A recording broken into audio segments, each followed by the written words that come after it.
Assalamualaikum warahmatullahi wabarakatuh. Semoga semua kebaikan terlimpah kepada kita semua. Amin ya rabbal alamin. Cerdik dan bijaksana, itulah gambar untuk sosok sufi satu ini. Siapa lagi kalau bukan Abu Nawas? Tapi bukan berarti ide-ide cerdiknya tidak pernah habis. Terkadang Abu Nawas juga kehabisan ide-ide cemerlangnya. Seperti pada kisah kali ini. Karena merasa kehabisan ide-ide cemerlang, ia memutuskan untuk mencari inspirasi dengan berjalan-jalan di kota.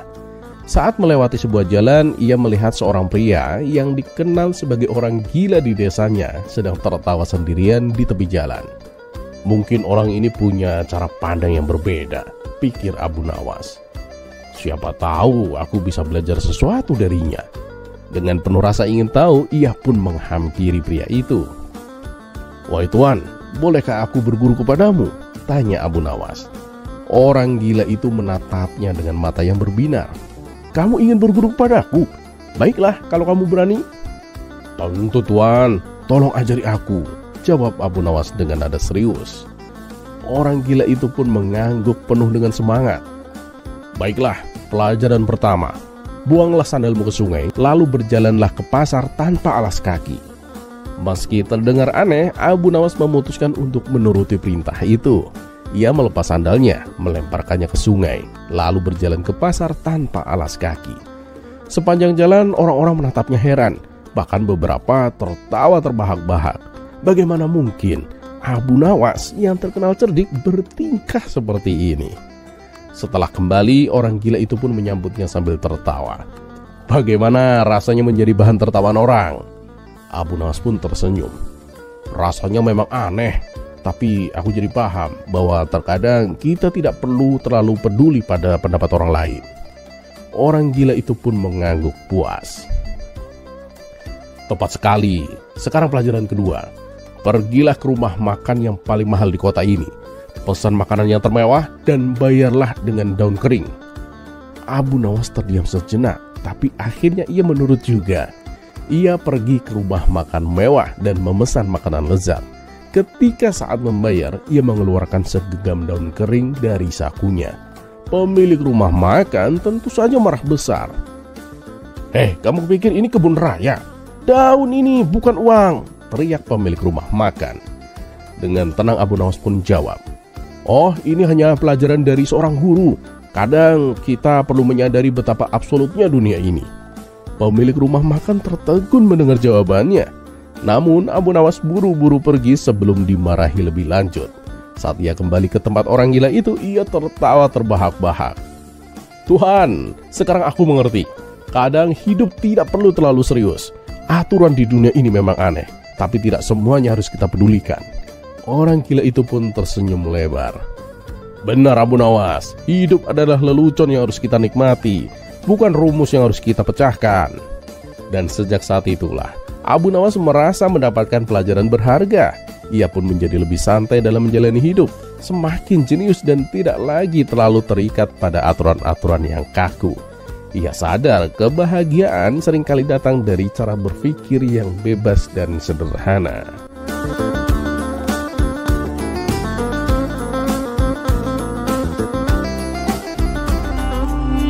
Kisah selanjutnya.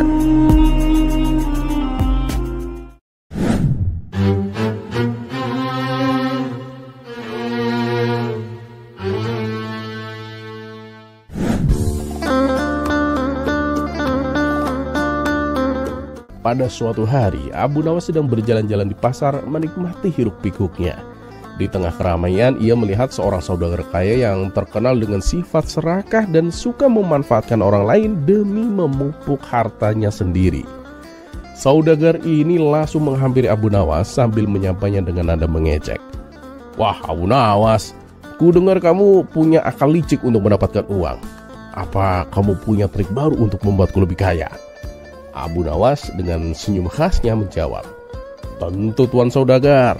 Bagaimana kalau aku menjual sebuah bangunan yang sangat besar, mewah, dan tak ternilai harganya kepadamu?"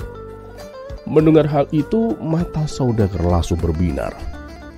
"Bangunan apa? Di mana itu? Cepat katakan. Jika benar-benar berharga, aku pasti akan membelinya." Dengan tenang Abu Nawas pun berkata, Ikutlah aku ke kota, Tuan Saudagar. Aku akan menunjukkan bangunan itu kepadamu. Semua orang mengaguminya. Saudagar yang penuh rasa ingin tahu mengikuti Abu Nawas hingga mereka tiba di depan masjid besar yang megah di tengah-tengah kota. Abu Nawas kemudian menunjuk masjid itu dengan percaya diri. Nah, inilah bangunannya, Tuan Saudagar. Masjid ini besar, kokoh, selalu ramai dikunjungi orang setiap hari. Jika kamu memilikinya, semua orang akan menghormatimu, Tuan Saudagar. Saudagar itu pun memandangi masjid dengan kagum. Ia membayangkan dirinya memiliki bangunan yang megah itu, dihormati banyak orang, dan namanya dikenal luas. Dengan mata yang berbinar penuh nafsu, ia berkata, "Ah, benar juga, masjid ini megah. Kalau aku memilikinya, aku akan semakin disegani." Abu Nawas pun tersenyum lebar dan menawarkan harga yang tinggi. "Baiklah, masjid ini kuberikan kepadamu dengan harga 100 keping emas, Tuan Saudagar."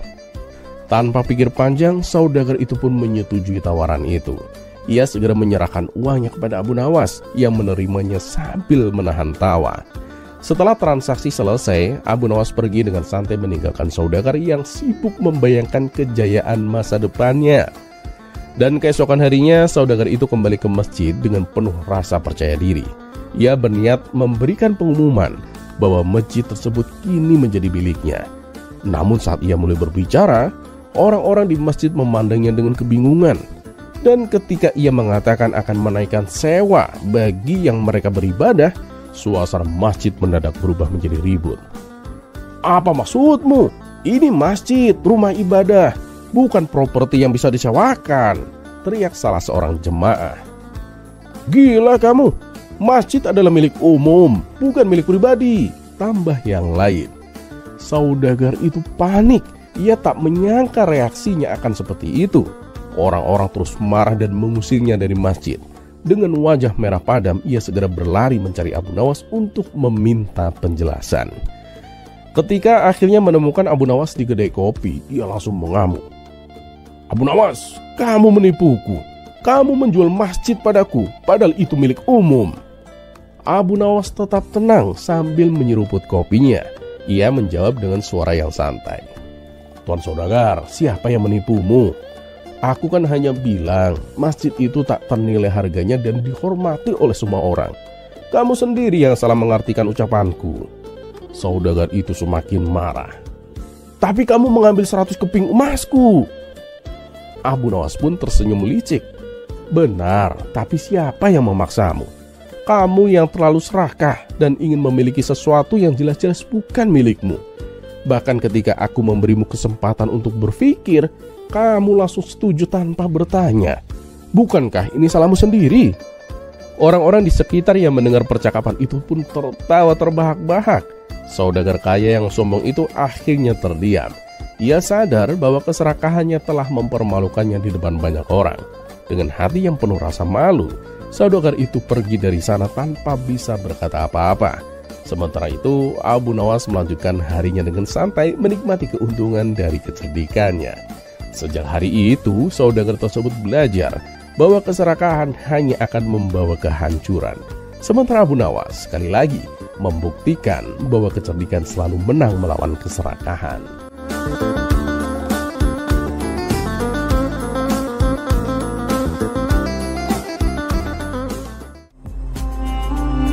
Kisah selanjutnya.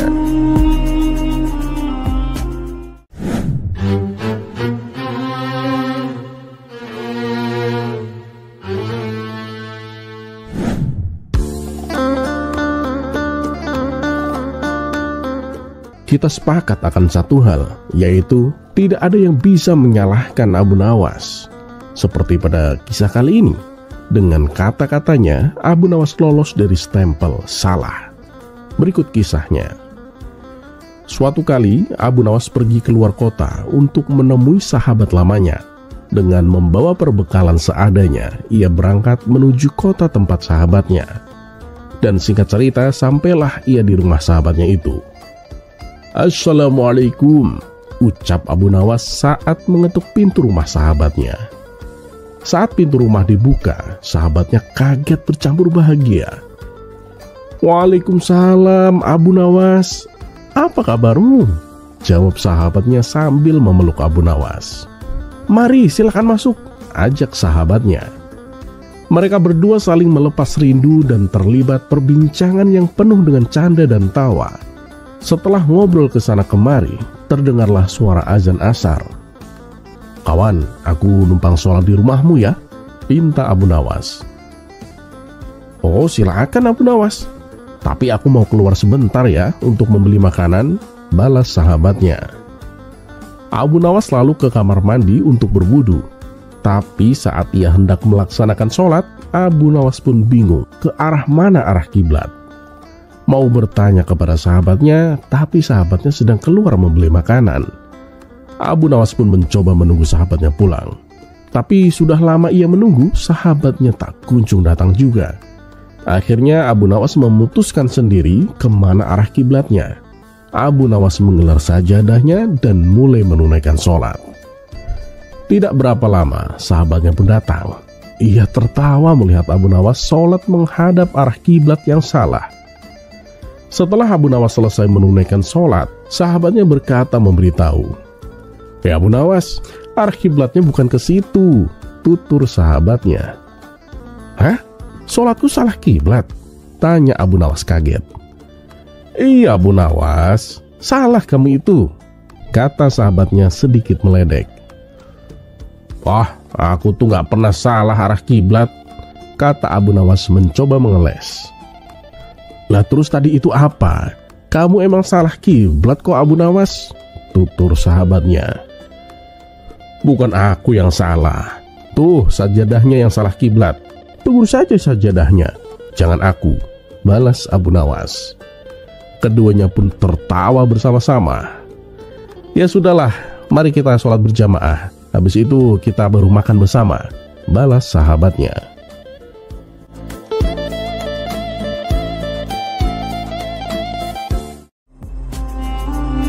Kisah selanjutnya.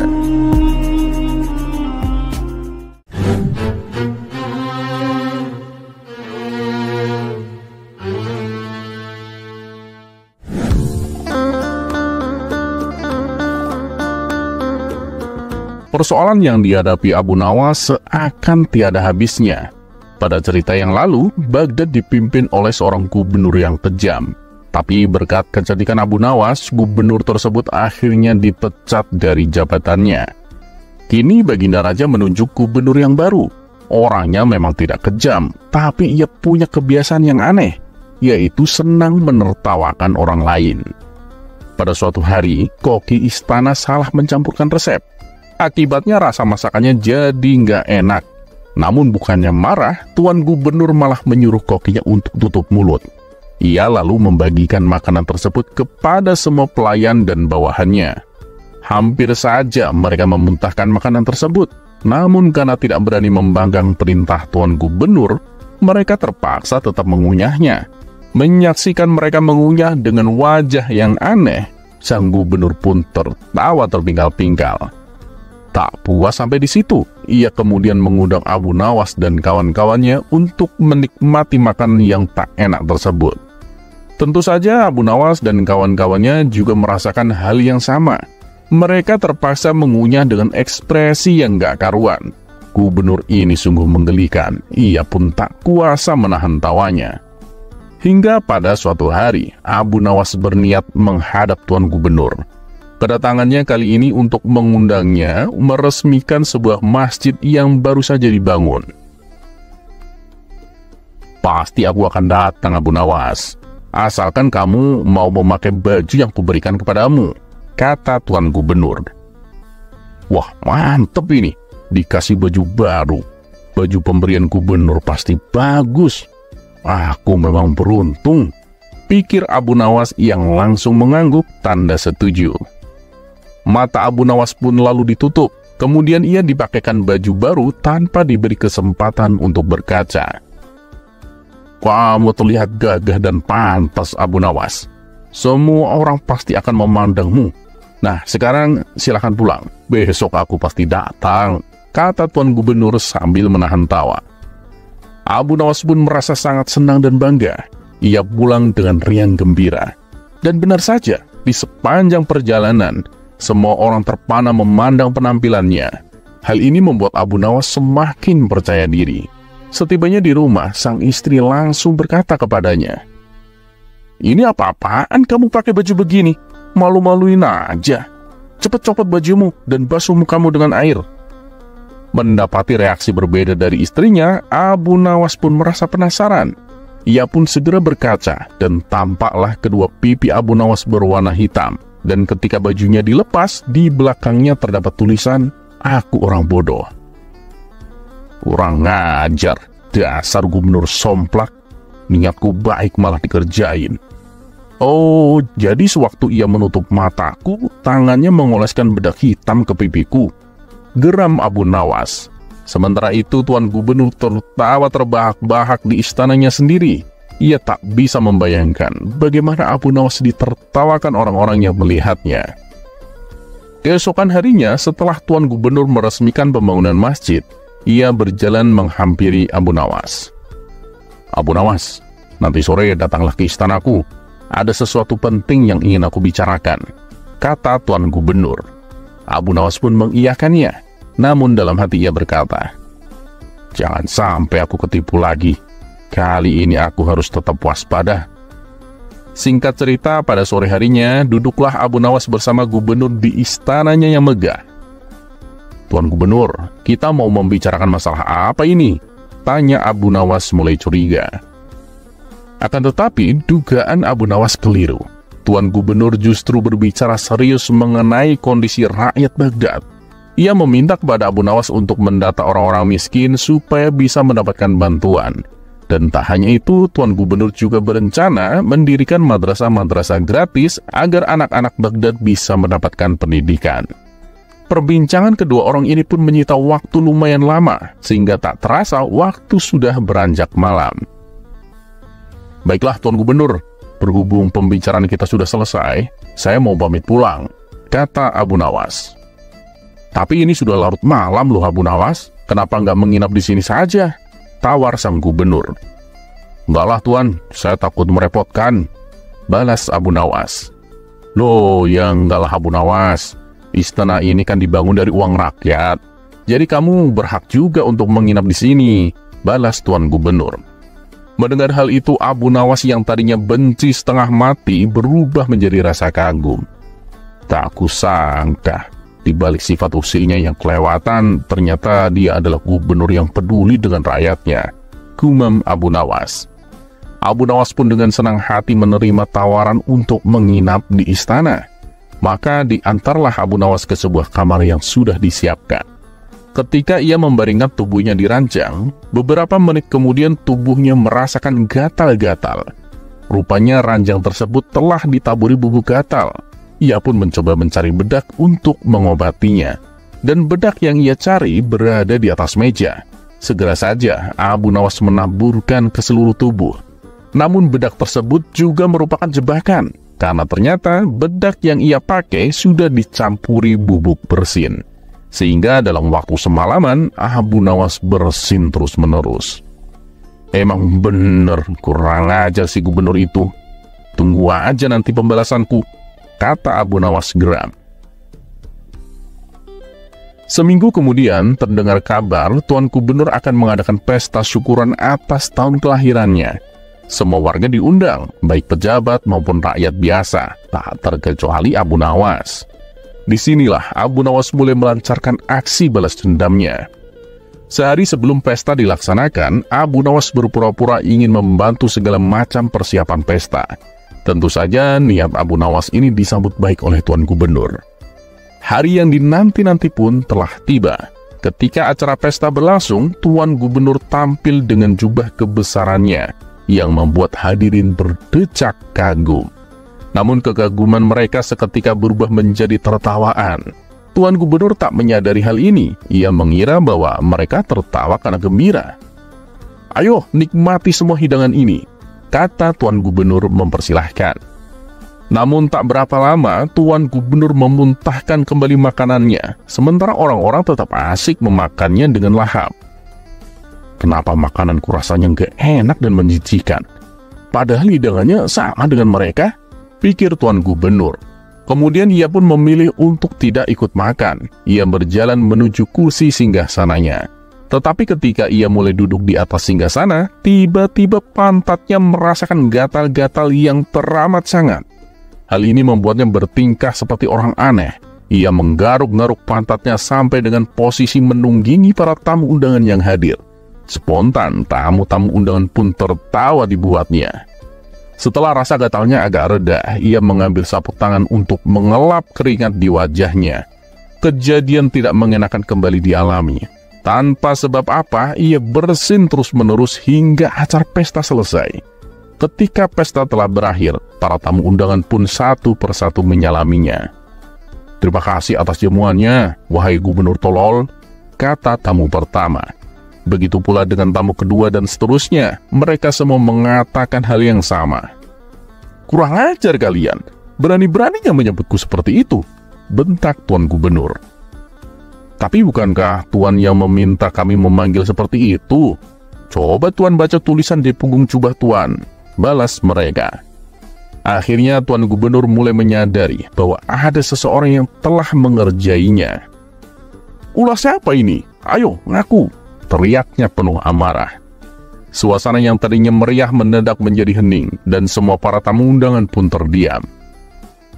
"Saya Tuan Gubernur," jawab Abu Nawas. Orang-orang pun menatap ke arah Abu Nawas. "Apa maksud dari perbuatanmu ini? Kamu telah mempermalukanku di hadapan orang-orang," bentak Tuan Gubernur. "Ya, itu akibat dari ulah Anda sendirilah, Tuan. Di hari istimewa ini, saya membuat Anda merasakan lelucon yang Anda buat untuk orang lain. Semua lelucon ini berasal dari Anda. Nah, jika Anda tidak senang dengan lelucon seperti ini, ya berhentilah mengusili orang lain. Orang lain pun tak senang dan malu bila diperlakukan demikian," jelas Abu Nawas. Mendengar itu, Tuan Gubernur hanya terdiam. Ia baru sadar kalau ia keterlaluan, dan ia berjanji akan menjadi gubernur yang lebih baik.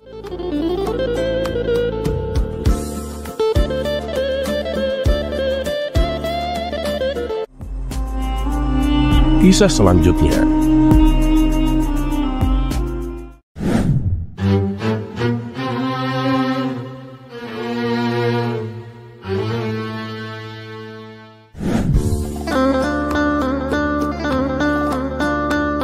Pada suatu pagi yang cerah, Abu Nawas berjalan-jalan keliling kota sambil menghirup udara segar. Wajahnya tampak ceria dan bahagia. Saat ia berjalan santai, tiba-tiba matanya tertuju pada sesuatu yang berkilau di pinggir jalan. Kepingan uang. Tanpa pikir panjang, ia segera mengambilnya. Namun tak lama kemudian terdengar suara seorang berteriak, "Hei Abu Nawas, apa yang kau lakukan?" Ternyata itu adalah seorang menteri istana yang terkenal rakus dan suka meminta-minta. "Aku menemukan uang, Tuan Menteri," jawab Abu Nawas dengan santai. Sang menteri itu pun mendekat dan berkata, "Bukankah kamu tidak tahu siapa pemiliknya? Berikan saja padaku, nanti akan aku kembalikan kepada pemiliknya." Abu Nawas menatap sang menteri dengan tatapan yang curiga. Ia tahu betul reputasi buruk menteri itu. Dengan cerdik, Abu Nawas pun menjawab, "Aku tahu siapa pemiliknya." "Benarkah? Siapa orangnya?" tanya sang menteri dengan penasaran. "Pemiliknya adalah orang yang menaruh uang ini di sini untuk aku temukan," jawab Abu Nawas sambil tersenyum lebar. Mendengar jawaban itu, sang menteri hanya bisa terdiam. Sementara itu, Abu Nawas segera pergi ke pasar untuk membeli sepotong daging kambing dengan uang yang ditemukannya. Tanpa sepengetahuannya, menteri rakus itu diam-diam mengikutinya. Saat melihat Abu Nawas membeli daging, muncul sifat rakusnya. "Aku akan mendatangi rumahnya. Pasti dia akan makan enak. Aku juga harus kebagian lah," pikir sang menteri. Ketika Abu Nawas sampai di rumah dan mulai memasak daging tersebut, sang menteri mengetuk pintu. "Assalamualaikum Abu Nawas," sapa sang menteri dengan nada yang ramah. "Waalaikumsalam Tuan Menteri," jawab Abu Nawas sambil membukakan pintu. Setelah masuk dan duduk, sang menteri mulai berbahasa basi. "Kamu sedang masak apa, Abu Nawas? Dari luar aromanya sangat menggoda." Abu Nawas pun tersenyum tipis. Ia mulai curiga dengan niat kedatangan tamunya itu. "Oh, aku sedang masak daging, Tuan Menteri," jawabnya. "Wah, pantas saja aromanya lezat. Untuk siapa hidangan itu, Abu Nawas? Tanya sang menteri dengan penuh rasa ingin tahu. Untuk yang paling mulia dan terhormat di kota ini, Tuan Menteri, jawab Abu Nawas sambil tersenyum misterius. Sang menteri pun langsung berpikir bahwa Abu Nawas sedang membicarakan dirinya. Ia pun memutuskan untuk menunggu sampai makanan itu matang. Namun betapa terkejutnya sang menteri ketika Abu Nawas menyajikan daging itu kepada kucing peliharaannya. Sisa dagingnya ia makan sendiri. "Ya Abu Nawas, kenapa kau memberikan daging itu kepada kucing? Bukankah tadi kau bilang makanan ini untuk yang paling mulia dan terhormat di kota ini?" Tanya sang menteri dengan nada yang kesal. Abu Nawas pun dengan santai menjawab, "Ya memang betul Tuan Menteri, kan kucingku ini sangat mulia dan terhormat." Sang menteri semakin emosi. "Kamu menghinaku Abu Nawas. Jangan samakan aku dengan kucingmu yang jelek itu," bentaknya. Abu Nawas pun tetap tenang dan tersenyum kecil. "Maaf Tuan Menteri, jangan salah paham dulu. Aku tidak menyamakan Anda dengan kucingku. Justru menurutku, kucingku ini lebih mulia dan terhormat dibandingkan Anda. Sebab meskipun kucingku ini lapar, ia tidak pernah meminta-minta, apalagi sampai mendatangi rumah orang lain untuk minta makanan." Wajah sang menteri mendadak memerah karena malu. Tanpa berkata apa-apa lagi, ia segera pergi dari rumah Abu Nawas dengan hati yang penuh amarah dan rasa malu. Sementara itu, Abu Nawas hanya tertawa kecil sambil melanjutkan makannya.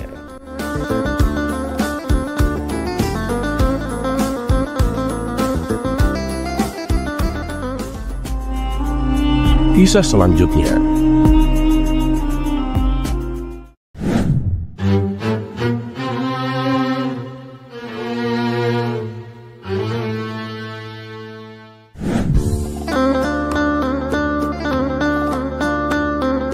Meskipun hidup serba pas-pasan, tapi Abu Nawas adalah orang yang senang memelihara hewan, mulai dari kambing, kelinci, hingga seekor anak kuda. Semua hewan itu hidup bersama dalam satu kandang. Setiap pagi, Abu Nawas membawa mereka ke halaman belakang rumah untuk bermain. Hewan-hewan itu tampak bahagia, berlarian dan bercanda satu sama lain. Awalnya Abu Nawas merasa sangat terhibur dengan tingkah laku mereka. Namun lama-kelamaan ia pun mulai merasa bosan. Timbul ide untuk menjual hewan-hewan tersebut. Tapi ada satu masalah. Hewan-hewan ini sudah sangat akrab satu sama lain. Abu Nawas pun tidak tega memisahkan mereka. Dengan akal cerdiknya, Abu Nawas selalu memanjang anak kudanya agar terlihat oleh banyak orang. Dan karena anak kuda itulah hewan yang paling tidak bisa dipisahkan dengan kawan-kawannya. Karena sering dipajang di depan rumah, akhirnya datanglah seorang saudagar kaya yang tertarik pada anak kuda milik Abu Nawas itu. "Wahai Abu Nawas, anak kudamu itu sungguh indah, bulunya putih bersih, dan ia terlihat sangat sehat. Apakah kamu berniat menjualnya?" Tanya saudagar itu. "Boleh saja, asalkan harganya cocok," jawab Abu Nawas. Setelah proses tawar-menawar, mereka sepakat dengan harga 50 dinar. Anak kuda itu pun dibawa ke rumah saudagar kaya. Namun tak lama kemudian, masalah muncul. Anak kuda itu tiba-tiba tampak murung dan tidak mau makan. Meskipun saudagar sudah memberinya makanan terbaik dan tempat tinggal yang nyaman. Merasa khawatir, saudagar itu pun kembali menemui Abu Nawas. "Abu Nawas, bagaimana ini? Anak kuda yang aku beli darimu kini murung dan tidak mau makan. Padahal aku sudah memberinya tempat yang lebih baik dari tempatmu, dan makanannya juga makanan yang terbaik." Abu Nawas pun berpikir sejenak lalu menjawab, "Oh begitu ya? Kalau begitu hanya ada satu solusinya Tuan Saudagar." "Apa solusinya?" tanya saudagar dengan penasaran. "Solusinya itu Anda harus membeli semua hewan peliharaanku Tuan," jawab Abu Nawas dengan santai. "Apa? Semuanya? Kenapa harus begitu?"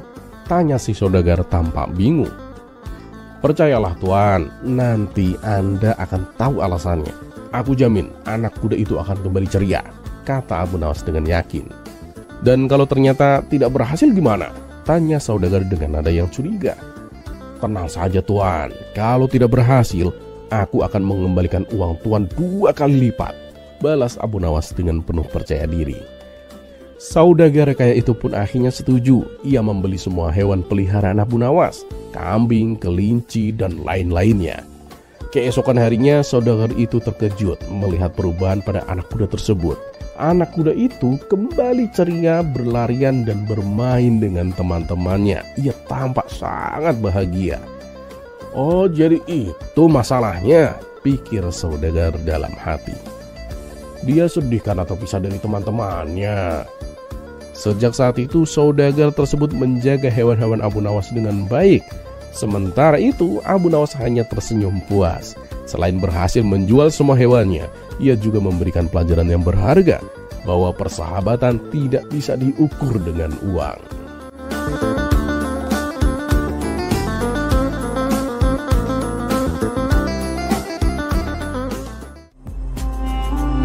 Kisah selanjutnya.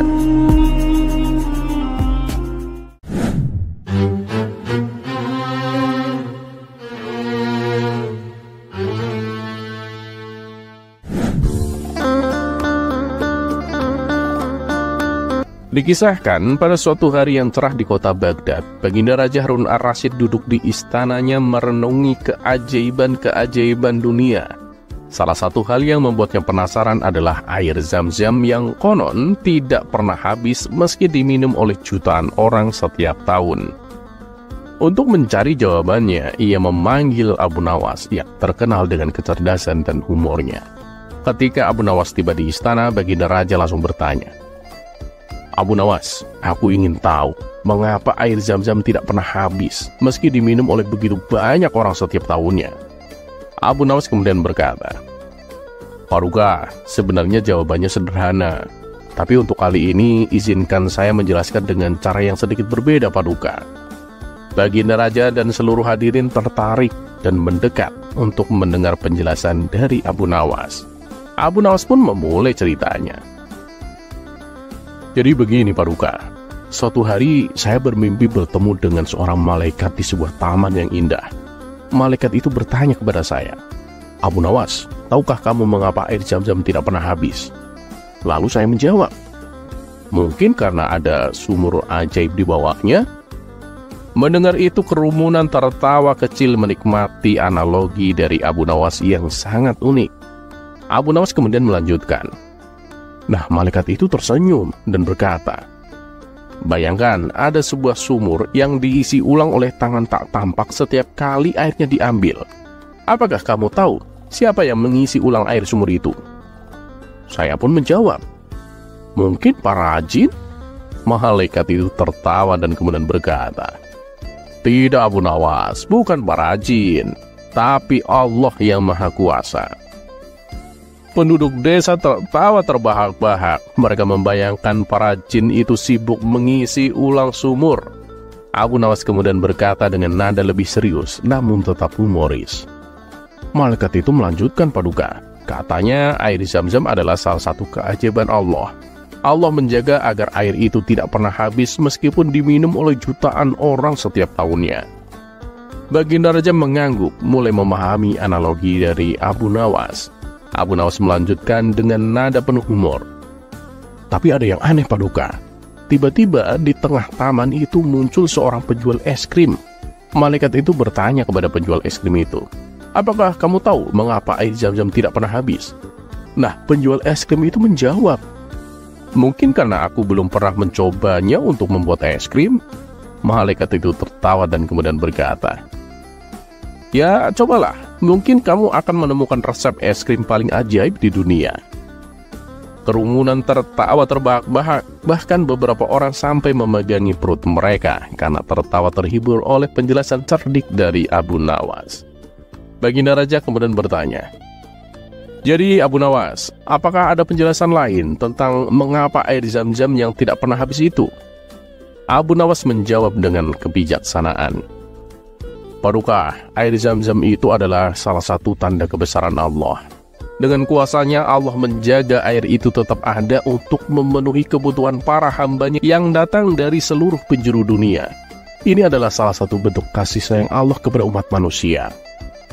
Kerumunan kembali tertawa dan bertepuk tangan, terkesan oleh kebijaksanaan dan humor Abu Nawas.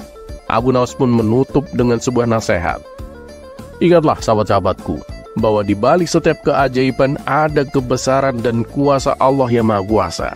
Air Zam-Zam adalah salah satu bukti kasih sayang dan perhatian Allah kepada kita semua. Jadi minumlah dengan penuh syukur dan keimanan.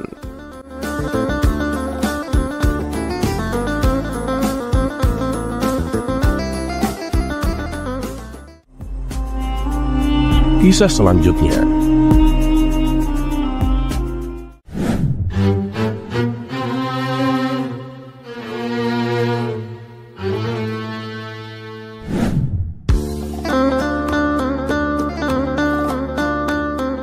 Sebagai seorang ulama, Abu Nawas juga terkenal lihai menghibur orang manakala orang tersebut sedang dilanda masalah. Dan Abu Nawas sendiri juga tak merasa keberatan. Justru merasa hatinya adem jika bisa memberikan solusi kepada orang lain yang sedang dalam masalah. Minimal bisa menghiburnya dengan cerita-cerita yang lucu. Namun bagaimana jika orang yang terkena masalah itu malah tuman dengan masalahnya? Berikut kisah lengkapnya. Suatu hari, di warung tempat Abu Nawas biasa nongkrong, salah satu temannya terlihat murung karena sedang dirundung masalah. Tak lama kemudian datanglah Abu Nawas. Melihat ada kawannya yang sedang murung, Abu Nawas merasa iba. Ia pun segera menghampiri kawannya itu. Kawan, murung begitu? Memang ada masalah apa? Cobalah cerita, kata Abu Nawas membuka percakapan. Kawannya itu lalu menceritakan permasalahan yang sedang dihadapinya. Dan sebagai seorang sahabat, Abu Nawas lalu mencoba menghiburnya. Ia menceritakan kisah lucu tentang seorang anak petani. Setelah mendengar cerita Abu Nawas yang lucu itu, kawannya tersebut langsung tertawa terpinggal-pinggal. Terima kasih Abu Nawas, kau telah menghiburku. Rasanya pikiranku sekarang menjadi plong Abu Nawas, ujar kawannya kepada Abu Nawas. Dan hari berikutnya, saat Abu Nawas datang ke warung, ia kembali mendapati kawannya yang kemarin sedang termenung seorang diri. Kawan, kenapa lagi? Tanya Abu Nawas sambil menghampirinya. Aku sedang ada masalah Abu Nawas, jawab kawannya sedih. Masalah apa lagi yang menimpamu kawan? Tanya Abu Nawas kembali. Kawannya itu lalu mengeluh kepada Abu Nawas akan masalah yang sedang dialaminya. Ternyata masalahnya sama seperti yang kemarin. Meski demikian, Abu Nawas tetap mencoba menghibur kawannya itu. Abu Nawas kembali menceritakan cerita lucu yang sama, yaitu tentang seorang anak petani. Kawannya tersebut masih sempat tertawa dengan kisah yang Abu Nawas ceritakan. Dan di hari selanjutnya, Abu Nawas kembali mendapati kawannya sedang melamun sendirian di warung. Saat ditanya Abu Nawas apa masalahnya, ternyata masalah yang dihadapi sama seperti kemarin. Abu Nawas pun kembali menghiburnya dengan cerita lucu yang sama. Tapi kali ini kawannya hanya terdiam. Loh, kok nggak ketawa kamu? Tanya Abu Nawas. Ceritamu sih sama seperti yang kemarin. Kalau diulang-ulang terus, ya lucunya nggak kerasa lagi Abu Nawas, ujar kawannya. Mendengar jawaban tersebut, Abu Nawas hanya tersenyum. Ia pun lalu berkata kepada kawannya, nah itu poinnya. Kalau kamu nggak bisa tertawa berulang-ulang dengan cerita yang sama, lantas mengapa kamu selalu mengeluh berulang-ulang dengan masalah yang sama?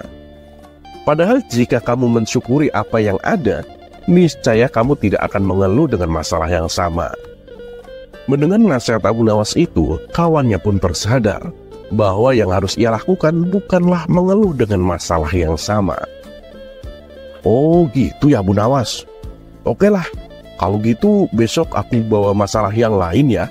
Nanti pulang dari sini aku mau nyari masalah buat stok seminggu ke depan, kata kawan Abu Nawas dengan polosnya. Mendengar ucapan kawannya itu, Abu Nawas pun kaget dan tak habis pikir. Loh, kok gitu? Ya kan biar cerita lucumu tiap hari ganti, berarti masalahnya harus ganti-ganti juga kan? Ujar kawan Abu Nawas. Nggak gitu, Sarmun. Bukan begitu maksudnya. Kamu itu harus bersyukur. Mensyukuri apapun yang kamu punya. Bukan malah tiap hari bawa masalah yang beda-beda. Sarmun. kata Abu Nawas dengan sedikit gregetan. Oh, iya. Oke, siap Abu Nawas, kata kawannya sedikit memahami. Kemudian Abu Nawas menambahkan nasihatnya. Dan ingat, harus kau ingat ini, Allah tidak akan memberikan masalah kepada hambanya, kecuali hamba tersebut pasti bisa melewatinya. Yang penting, kamu itu harus sabar, berusaha, dan berdoa. Ngerti kamu? Ya Abu Nawas, ngerti. Ucap kawannya agak sedikit ketakutan dengan tatapan tajam Abu Nawas. Dan keesokan harinya, Abu Nawas sudah menyiapkan cerita untuk jaga-jaga kalau kawannya itu merenung dengan masalahnya lagi, yaitu cerita tentang neraka jahanam dengan segala siksaannya yang mengerikan.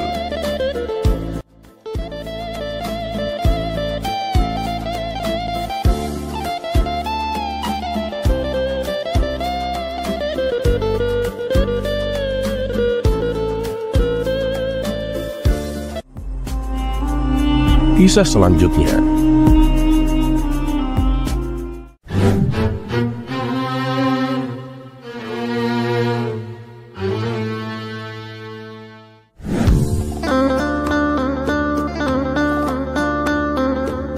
Untuk kesekian kalinya, Baginda Raja ingin kembali menguji kecerdasan Abu Nawas.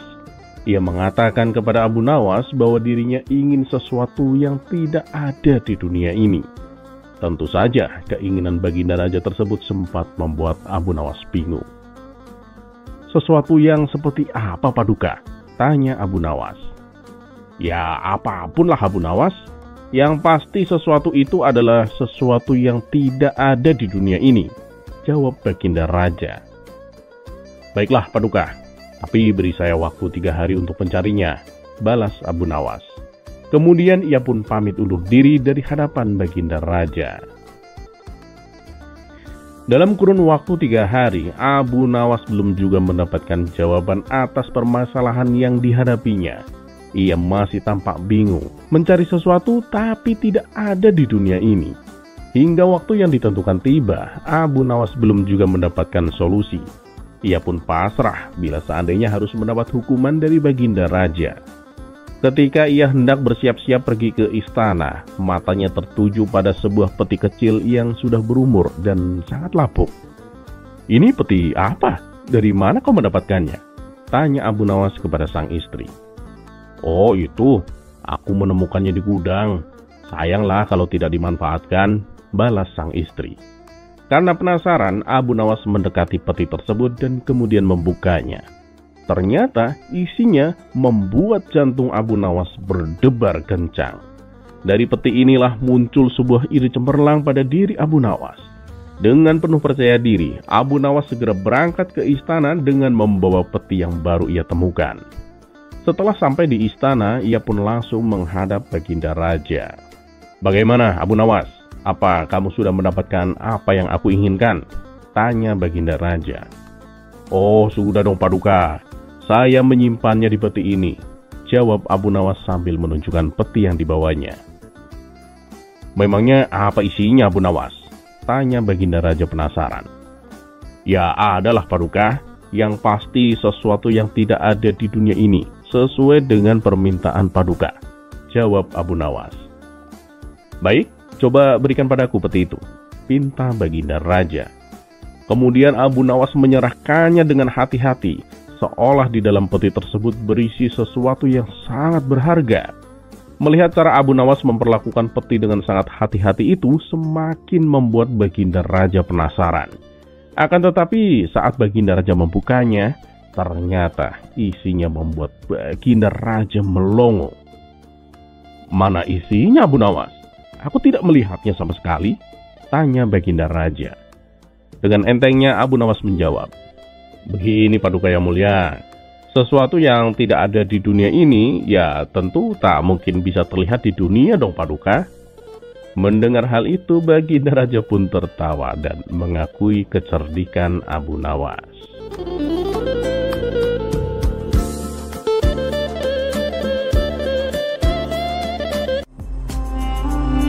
Kisah selanjutnya.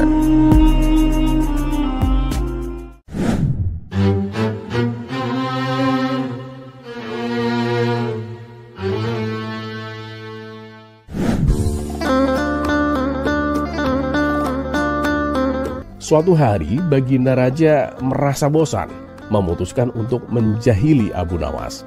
Ia memanggilnya ke istana dan berkata dengan suara yang serius, "Abu Nawas, aku sudah lama memperhatikanmu. Kamu selalu bebas melakukan hal-hal yang aneh dan lucu. Sebagai seorang raja, aku ingin mencoba cara baru untuk mendisiplinkan rakyatku. Jadi bagaimana kalau hari ini kamu yang mendapat tantanganku?" Abu Nawas pun tersenyum kecil mendengar tantangan itu. Ia tahu Baginda Raja sedang mencari hiburan, tapi ia juga menyadari bahwa ini adalah kesempatan untuk memberi pelajaran kepada Baginda Raja.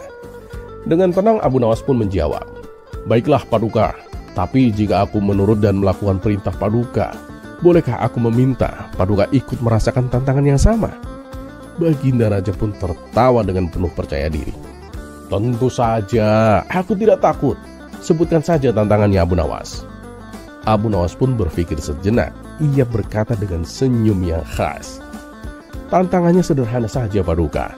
Kita akan berdiri di alun-alun tanpa makan atau minum apapun hingga tengah malam. Dengan begitu kita bisa merasakan bagaimana hidup susah seperti rakyat kecil." Baginda Raja tertawa terbahak-bahak. "Hanya itu? Baiklah, tantangan ini terlalu mudah untukku." Namun diam-diam para menteri merasa resah. Salah seorang dari mereka mendekati Baginda Raja dan berbisik, "Paduka, saya khawatir ini jebakan Abu Nawas Paduka. Dia pasti punya rencana di balik tantangan ini." Baginda Raja hanya melambaikan tangan dengan santai. "Tenanglah, aku ini raja. Apa yang bisa dilakukan seorang rakyat biasa seperti Abu Nawas?" Dan ketika sore tiba, Baginda Raja dan Abu Nawas berdiri di alun-alun. Orang-orang segera berkumpul untuk menyaksikan tantangan tersebut. Awalnya suasana penuh dengan canda tawa. Baginda Raja berdiri dengan penuh percaya diri, sementara Abu Nawas berpura-pura terlihat gelisah. Ia sesekali menghela nafas panjang, membuat orang-orang mulai bergumam, "Lihatlah Abu Nawas, dia pasti menyerah lebih dulu." Namun ketika malam mulai larut, wajah Baginda Raja mulai berubah. Perutnya keroncongan dan ia mulai kehilangan tenaganya. Sementara itu Abu Nawas tetap berdiri dengan tenang. Sesekali ia malah berbicara kepada orang-orang. "Betapa beratnya hidup rakyat kecil yang harus menahan lapar setiap hari. Bagaimana menurut kalian?" Orang-orang mulai berbisik-bisik, merasa bahwa Abu Nawas sedang menyindir Baginda Raja. Baginda Raja yang mulai kehilangan kesabaran melirik ke Abu Nawas dan berkata, "Abu Nawas, kamu ini terbuat dari apa? Kamu tidak terlihat lelah sama sekali." Abu Nawas pun tersenyum kecil. "Paduka yang mulia, ini hanyalah kebiasaan rakyat kecil. Kami sering menahan lapar dan haus karena tidak punya pilihan. Tapi jika Paduka merasa tidak kuat, Paduka boleh menyerah." Baginda Raja pun mendengus kesal. "Menyerah? Aku ini raja. Tidak mungkin aku menyerah pada tantangan bodoh ini." Namun pada saat itu salah satu menteri mendekati Baginda Raja dengan cemas. "Paduka yang mulia, izinkan kami membawa makanan untuk Anda. Ini tidak pantas untuk seorang raja." Sebelum Baginda Raja menjawab, Abu Nawas pun menyela dengan suara lantang. "Tunggu dulu Tuan Menteri, jika Baginda makan sekarang, bukankah itu berarti Baginda tidak adil kepada rakyat yang sering lapar karena tidak mampu membeli makanan?" Orang-orang yang berkumpul mulai bertepuk tangan dan berseru, "Wah, benar itu. Baginda Raja harus bertahan seperti kami." Baginda Raja pun merasa malu, tapi ia tidak ingin terlihat lemah di depan rakyatnya. Ia pun berkata, "Baiklah, aku akan bertahan." Namun Abu Nawas tidak berhenti sampai di situ. Ia mulai berakting lebih dramatis. Ia duduk di tanah, memegangi perutnya dan berkata dengan keras-keras, "Astagfirullah, tantangan ini sungguh kejam. Paduka, bagaimana rakyat biasa bisa hidup seperti ini setiap hari? Aku benar-benar tidak kuat lagi Paduka." Melihat Abu Nawas yang tampak menyerah, Baginda Raja merasa lega. "Akhirnya kamu juga menyerah Abu Nawas." Namun Abu Nawas bangkit kembali dengan senyum yang khasnya. "Oh tidak Paduka, aku hanya ingin Paduka tahu betapa beratnya hidup tanpa kepastian makanan dan betapa mengerikannya jika seorang raja tidak peduli pada rakyatnya." Baginda Raja hanya terdiam. Ia menyadari bahwa ia telah masuk ke dalam jebakan Abu Nawas. Ketika tengah malam tiba, Abu Nawas berdiri dan berkata, "Paduka, tantangan ini selesai Paduka. Sekarang Paduka tahu bagaimana rasanya menjadi rakyat kecil. Dan sekarang Paduka bisa kembali ke istana." Namun sebelum pergi, Abu Nawas pun menambahkan dengan nada yang tajam, "Paduka yang mulia, jika tantangan sesingkat ini saja terasa berat, bagaimana dengan rakyat yang harus hidup seperti ini setiap hari? Mungkin Paduka bisa memikirkan cara untuk membuat hidup mereka lebih baik Paduka." Orang-orang bersorak mendengar ucapan Abu Nawas itu. Baginda Raja yang merasa malu sekaligus tersentuh, berjanji kepada dirinya sendiri untuk lebih memahami kesusahan rakyatnya. Dan sejak saat itu, Baginda Raja menjadi lebih bijaksana dan berhati-hati dalam mengambil keputusan.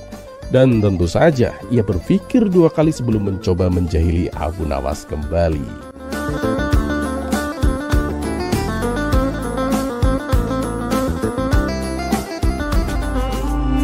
Kisah selanjutnya.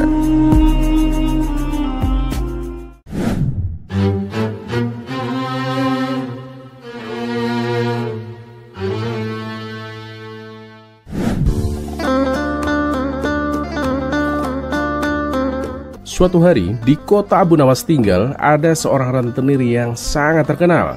Dia suka memberikan pinjaman dengan bunga yang sangat tinggi dan sering memeras rakyat kecil yang kesulitan. Orang-orang di kota tersebut sangat takut dan benci kepadanya, tapi mereka tak berani melawan karena rentenir ini punya banyak pengaruh. Mendengar keluhan dari banyak orang, Abu Nawas memutuskan untuk bertindak. Namun seperti biasa, dia tidak akan berhadapan langsung dengan rentenir itu.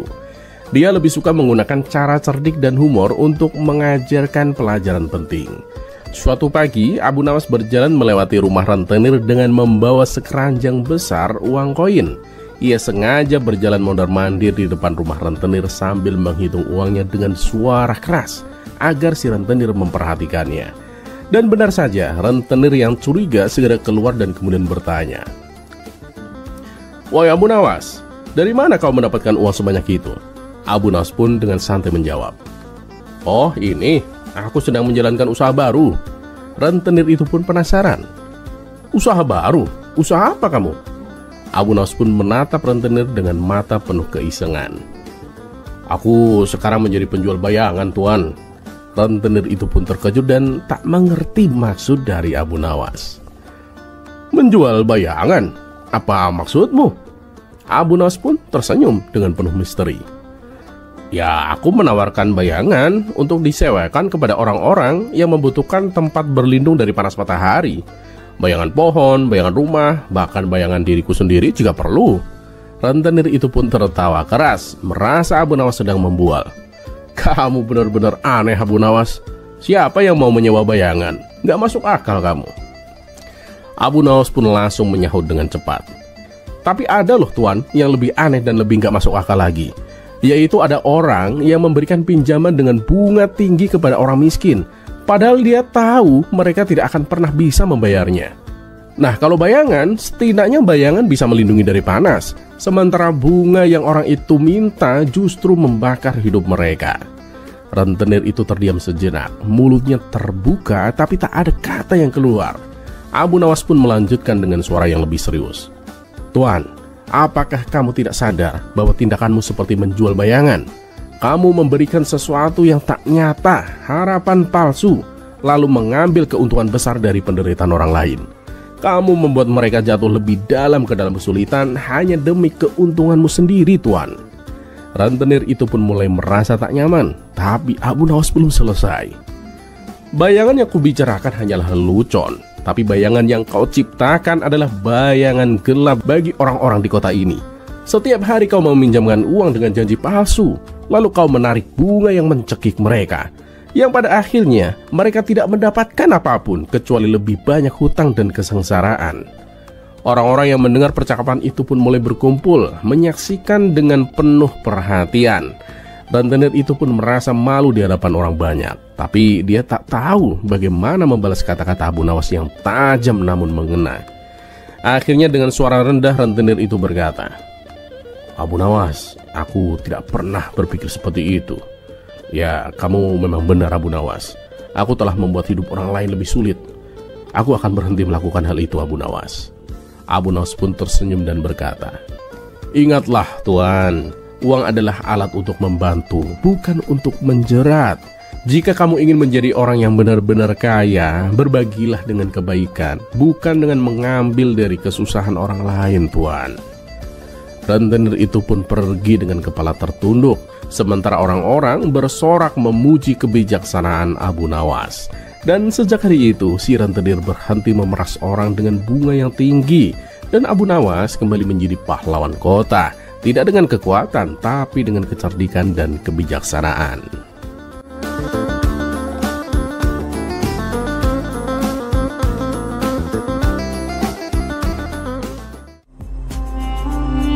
Kisah selanjutnya.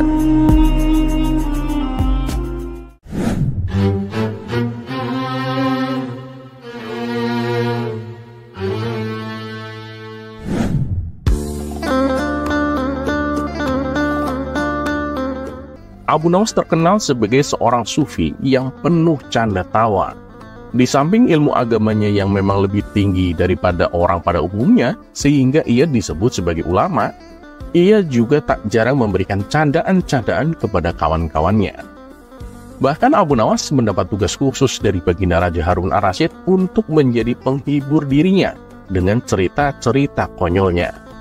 Tapi juga bukan hanya sekali dua kali, candaan Abu Nawas yang berlebihan dan kelewat batas, sehingga membuat beberapa orang, khususnya ulama, tidak sejalan dengan Abu Nawas. Setelah sebelumnya Abu Nawas diajari tentang etika oleh seorang ulama sufi, yaitu bagaimana seharusnya seseorang berbicara agar tidak menyakiti lawan bicaranya. Ini Abu Nawas juga membuat seorang petapa suci gregetan. Ia ingin menyadarkan Abu Nawas akan tingkah konyolnya. Menurutnya, apa yang dilakukan Abu Nawas tidaklah mencerminkan manusia yang memiliki etika moral kesopanan. Dia juga ingin menunjukkan bahwa keyakinan yang dianutnya selalu mengedepankan etika norma kesopanan. Tujuan si petapa suci melakukan hal itu tidak lain dan tidak bukan supaya Abu Nawas tertarik dan mengikuti keyakinannya. Maka berangkatlah si petapa suci itu ke rumah Abu Nawas. Dan sesampainya di sana, ia langsung mengetuk pintu rumahnya. Ketika Abu Nawas membukakan pintu, ia terkejut melihat seorang petapa suci datang berkunjung. Lalu Abu Nawas mempersilahkan masuk dan menanyakan maksud tujuan kedatangannya. Si petapa suci secara terang-terangan mengatakan bahwa dirinya ingin mengajari Abu Nawas tentang etika norma sopan santun dalam bermasyarakat. "Wahai Abu Nawas, di dalam agamaku penuh dengan cinta kasih, dan memuliakan orang lain adalah suatu keharusan," kata petapa suci. "Begini Tuan, meskipun Anda itu seorang non-muslim, tapi saya tetap akan menghormati keyakinan Anda. Dan saya juga tetap akan memuliakan Anda sebagai tamu saya," balas Abu Nawas. Rupanya di sepanjang obrolannya, si petapa suci tak henti-hentinya mendoktrin Abu Nawas untuk ikut ke dalam keyakinannya. Melihat gelagat yang seperti itu, Abu Nawas malah menggunakan kesempatan tersebut untuk mengerjai si petapa suci, tentunya dengan cara yang konyol. "Oh iya Tuan, bagaimana kalau kita makan dulu?" tawar Abu Nawas. "Wah, ide bagus itu. Kebetulan aku juga sudah lapar," balas petapa suci. Abu Nawas selalu membawakan 2 piring kosong dan 1 nampan yang berisi 2 daging, di mana kedua daging tersebut yang satu berukuran kecil dan satunya lagi berukuran besar. Kemudian Abu Nawas memberikan piring kosong untuk petapa suci dan untuk dirinya. Setelah itu, Abu Nawas mengambilkan daging kecil ditaruh di piringnya si petapa suci, sedangkan untuk dirinya adalah daging yang besar. "Bukan begitu cara yang benar Abu Nawas, itu nggak sopan dan nggak beretika," tutur si petapa suci. "Loh, berarti caraku ini salah?" tanya Abu Nawas berpura-pura. "Iya Abu Nawas, salah itu. Nah, makanya tujuanku ke sini untuk mengajarimu bagaimana cara yang benar menghormati seorang tamu," jawab si petapa suci. "Memang gimana caranya Tuan?" Apa yang akan Tuan lakukan jika Tuan menjadi saya? Tanya Abu Nawas. Begini caranya Abu Nawas. Pertama, aku akan mengambilkan daging yang besar untukmu, kata si pertapa suci. Abu Nawas pun mengambil daging besar dan ditaruh di piringnya sendiri. Lalu aku akan mengambil daging yang kecil untuk diriku sendiri, kata si pertapa suci melanjutkan. Abu Nawas juga mengambil daging yang kecil dan menaruhnya di piringnya si pertapa suci. Oh, jadi begini. Ayo Tuan, silakan dimakan, ucap Abu Nawas sambil menyodorkan. Sementara Abu Nawas langsung memakan daging besar yang berada di piringnya, si pertapa suci terpaksa hanya mendapatkan daging kecil untuk dimakannya. Dan setelah selesai makan, Abu Nawas berkata, "Kok sepertinya ada yang aneh ya Tuan? Bukankah tadi hasilnya sama saja dengan yang aku lakukan di awal?" Celetuk Abu Nawas. Menyadari dirinya masuk perangkap Abu Nawas, si pertapa suci itu hanya bisa diam, tak mengatakan sepatah kata pun. Tak berapa lama, Abu Nawas kembali berkata, "Oh iya Tuan, apakah Anda tahu etikanya makan?" Tanya Abu Nawas. "Oh, itu sangat mudah. Pertama, tentu aku akan memanjatkan syukur atas rizki yang aku dapatkan. Nah, setelah itu, aku memakannya dengan perlahan dan mengunyahnya dengan mulut tertutup," jawab si pertapa suci. "Waduh, yang Anda lakukan itu salah Tuan," balas Abu Nawas. "Loh, salah kenapa? Itu kan sudah sesuai etika dan norma cara menghormati sebuah makanan," ujar si pertapa suci tak terima. "Jelas saja itu salah Tuan. Harusnya Anda teliti dulu apakah makanan yang Anda dapatkan itu dari cara yang halal atau cara yang haram. Bila Tuan memakan makanan yang haram, dengan 1000 adab sekalipun, itu tidak akan memberikan manfaat sama sekali. Makanan haram justru hanya akan menyebabkan hati menjadi hitam," jelas Abu Nawas. Merasa dirinya dipermainkan Abu Nawas, si pertapa suci akhirnya pamit pulang dan pergi meninggalkan rumah Abu Nawas.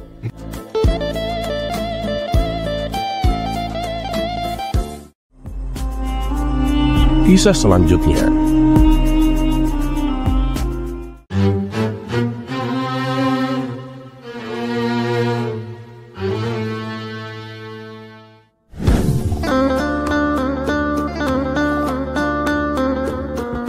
Kisah kecerdikan Abu Nawas kali ini bermula ketika suatu kali Tuan Hamid baru saja membeli kuda yang unik, di mana kuda tersebut mempunyai tanduk di kepalanya, dan itu merupakan hewan yang sangat langka. Kuda Tuan Hamid ini pun langsung membuat gempar para warga. Mereka pun penasaran dan ingin melihatnya, termasuk Abu Nawas sendiri. Kemudian mereka berbondong-bondong mendatangi rumah Tuan Hamid. "Wah, kudanya unik sekali." "Iya bener, unik. Kok ada ya kuda punya tanduk begitu?" kata para warga memujinya. Lalu Abu Nawas menawar kuda itu dengan harga 100 dinar. Harga tersebut terbilang sangat tinggi, karena biasanya seekor kuda dihargai cuma 5 dinar. "Wah, kamu serius Abu Nawas?" tanya Tuan Hamid memastikan. "Ya seriuslah Tuan. Mau dijual apa enggak?" kata Abu Nawas balik bertanya. Mendapatkan uang sebanyak itu, tentu saja Tuan Hamid langsung menyetujuinya. "Baiklah Tuan Hamid, besok aku kesini lagi. Aku bayar sekalian mengambil kudanya," ujar Abu Nawas. Namun nasib sial menimpa Tuan Hamid. Kuda yang rencananya akan dijual itu tiba-tiba mati tanpa sebab. Dan pada keesokan harinya, Tuan Hamid segera memberitahu kepada Abu Nawas. "Maaf Abu Nawas, kudanya mati. Gak tahu kenapa.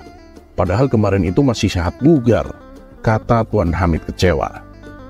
"Oh gak apa-apa Tuan, tetap aku beli," balas Abu Nawas seperti tanpa beban. Mendengar hal itu Tuan Hamid pun menjadi bingung. "Kamu yakin Abu Nawas? Emang gak rugi kamu?" tanya Tuan Hamid penasaran. Namun Abu Nawas tetap bersikeras untuk membeli kuda tersebut. Karena terus-terusan didesak, Tuan Hamid pun akhirnya setuju. Setelah menerima pembayaran dari Abu Nawas, Tuan Hamid kembali berkata, "Abu Nawas, Coba kasih tahu aku, apa alasanmu? Kok tetap mau membeli kuda yang sudah mati? Tanya Tuan Hamid. Waduh, maaf Tuan Hamid, ini saya lagi buru-buru mau ke istana. Nanti sore deh aku jelasin, jawab Abu Nawas. Ia pun lalu pergi dengan membawa kudanya yang sudah mati itu ke istana. Ketika waktu sudah menjelang sore, dengan wajah bertumpuk rasa penasaran, Tuan Hamid pergi menuju rumah Abu Nawas. Ia ingin tahu untuk apa kuda yang sudah mati kok dibeli Abu Nawas.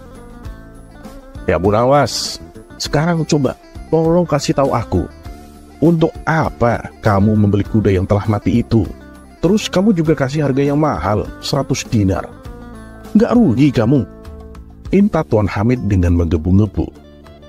Oh itu, begini Tuan Hamid.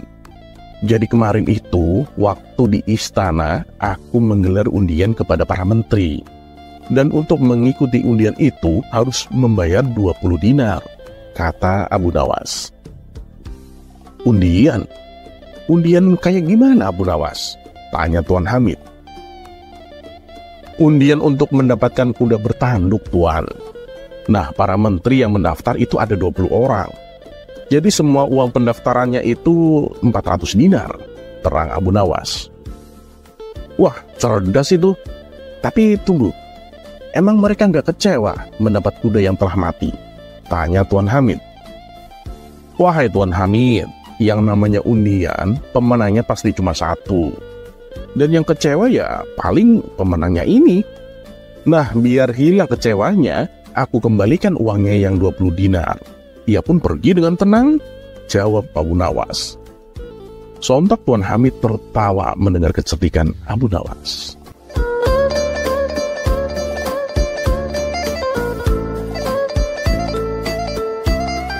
Terlepas apakah cerita ini adalah cerita fiksi atau kenyataan, teruslah berbuat kebaikan. Karena ketahuilah, kita mungkin tahu berapa umur kita sekarang, tapi tak ada yang tahu berapa sisa umur kita. Dan seperti biasa, terima kasih. Wassalamualaikum warahmatullahi wabarakatuh.